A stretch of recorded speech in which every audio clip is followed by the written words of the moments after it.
So unless you've been living under a rock, you'll know that last night was one of the biggest events of the year, Super Bowl 58. And honestly, this was one of the most enjoyable football games that I've watched all season, seeing how the Chiefs made that comeback at the end. And I was honestly rooting for the Chiefs because they beat the Ravens, and the Lions didn't go to the Super Bowl because the 49ers. And if you saw my video, you know I really, really wanted the Lions to go get their first Super Bowl win, but that obviously didn't end up happening. But other than the game, a lot of different things happened in this event, whether it's commercials, TV trailers, the halftime show. This is an event that everyone is here to watch, and because of Taylor Swift and Ice Spice appearance in that box, this is going to be watched so much more. So today I'm just going to be recapping the event because, oh my gosh, was that so much fun. Alright, so basically what I'm going to be doing here is recapping the event, telling you about some of my favorite commercials, favorite parts of the Super Bowl, some of the things in the game that I want to talk about. I got a lot to get off my chest because this was a really good one for Super Bowl 58, the halftime show, and also the fact that the Chiefs came home with that sweet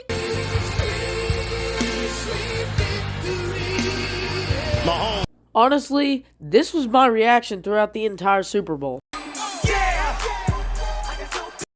Alright, so going off just like with the quick start, we had Posty open for us with his little America, America. That's my horrible Post Malone impression, but I do think that he did pretty good with that.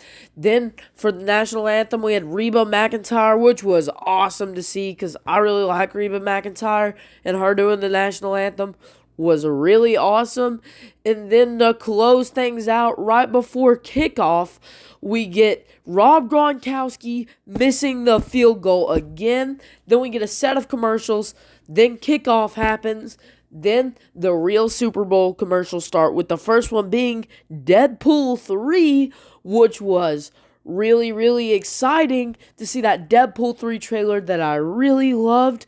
Let's go ahead and list some of the trailers that dropped during this, like Kingdom of the Planet of the Apes, Twisters, Wicked, a new spot for Inside Out 2.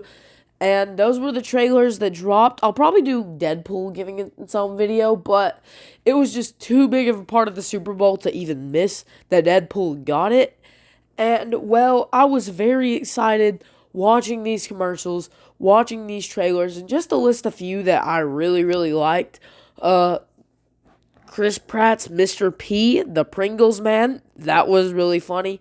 The one where Jason Momoa was dancing, I could not believe that one. I don't know if it was just my TV, but Temu had like 8 ads during that Super Bowl, and just to remind you, it's $7 million for every 30 seconds. So either they spent a lot of money or that was just a local ad. And another one that I really liked, not the Floyd Mayweather, the Carl Weathers tribute was awesome, with Rob missing the field goal. And at the end it said, "We miss you, Carl." The other ones that I really liked were, I'm trying to think, the Nerds Gummy Cluster. How could I forget about it? And the hello down there with the aliens. And then they chuck Arnold up like he's a football, with Tua doing that for the Miami Dolphins. That was really cool what Paramount brought to this table. But if you were watching the Nickelodeon version of this Super Bowl, you saw some really cool animations for this Super Bowl, such as like them going into the stadium coming to Bikini Bottom, the stadium in Bikini Bottom. What they did with Super Bowl 58 was awesome. The marketing was great. And we kick off the real football game. Now, I feel like this first quarter was pretty boring because we went in the second half 10-3, or the first half. It was field goal kick, touchdown, defense, just constant fumbles, interceptions. The defense was not letting off, so that caused the Chiefs to go in with a field goal. And then we went into the second half with the Chiefs receiving the ball. We know they're going to win now, but at the time we didn't. And as we enter halftime, we got a halftime show that I really just wasn't expecting to see, and wasn't even expecting it to be as good as it was. But going ahead and kicking off the Super Bowl 58 halftime show. Now, I opened up pretty simple before later a bunch of cameos, collabs, other moments came up in the Super Bowl where I was like shocked out of my mind, saying what, having so much fun. Now, I'm going to be straight honest with you with my thoughts on Super Bowl halftime last year. Was not a fan of Rihanna's performance, but this year I was a very big fan of what Usher did, and I thought it would just be a little bit better because the dancers were really good in this year's halftime. I remember it kicked off simple. I'm like, all right, it's going to be cool. We're going to see a lot of just singular Usher himself. This is going to be his show. Well, things started to change around when we get 2 or 3 minutes into halftime, and then the camera pans on a pianist, and it's Alicia Keys in this crazy, wacky-looking dress. I don't even know how to describe it. And I was honestly shocked at the moment and shocked at what was happening. And that's just before the madness started. I was like, all right, that's just one little cameo. No, we dive deeper into this. We hear voice clips from Lil Uzi. Later, we even get to hear Lil Jon take the mic and even get his own little solo part of it where he just goes, 5 and now, when everyone shouts. And then they did the turn it down for what, and this Super Bowl just had so much to offer. And this halftime show pulling out all these little cameos, and the one that everybody was talking about was Ludacris rolling up on stage with the fro. None of us saw that coming. And then him finishing the line from Get Low with Lil Jon. We have all these artists right here. They sing yeah, yeah, yeah. All these collabs, these cameos. Everyone who's popping in. This Super Bowl halftime show became straight madness. I know there's a lot of voice clips and little things that I missed.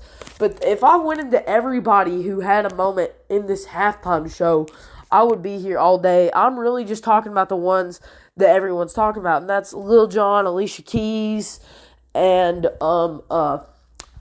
Ludacris. But I have a question for you. If you guys can find out how many times Lil Jon has said the word yeah in his life, dude, you have to be the biggest genius ever, because all I heard in this was yeah, yeah, yeah, yeah, yeah, yeah. But that's just me getting excited over this. And another thing I've already touched upon was for Nickelodeon's halftime, they did Sweet, Sweet Victory, which is the first time we've seen that in the Super Bowl in ages. And I was so happy to watch that go down and seeing that redone all over again like the halftime. Then, just like every year at halftime, we always get a presentation from NFL flag. And this year's presentation was actually, I liked it way better than last year's NFL flag little short project or whatever you want to call them. So every year, NFL, this is part of their halftime show. They promote the NFL Flag Association. And basically what this year's was pretty simple. And it was this little Indian kid, I don't know the ethnicity, running through the village, playing with NFL players, destroying, causing madness. This goes on for a little while, and it's just really fun to watch him mess around in this environment. We get to see him hit the gritty with Justin Jefferson, play with the NFL players, only to 45 seconds into the commercial or the ad or the presentation, whatever you want to call it, they reveal that he was just imagining the entire time. Well, he keeps playing in his head, and then eventually a dog takes his football and he chases it halfway down. The boy looks upon the football field and decides, what the heck, I'm going to try out for the NFL flag team. And the rest of the game just being poetry, with the Chiefs taking on that sweet, sweet victory. That's Super Bowl 58 in the wraps and reviewed by Colton, Cinema Man, whatever you guys want to call me. That is the end of it. I'm going to give this Super Bowl a solid 8 out of 10. I enjoyed it a lot more than last year's. Let's go, everyone. Congratulations to the Chiefs for winning. Patrick Mahomes, as much as I'm a Cowboys fan, I just do have to admit, man, you're the GOAT. But now that we have that out of the way, I've made my confessions. I've admitted that Patrick Mahomes is the GOAT. I am so ready for next season. And we also got the NBA All-Star game coming up. So if you want me to cover that, I'll do it. This has been Cinema Dude. I'll see you later.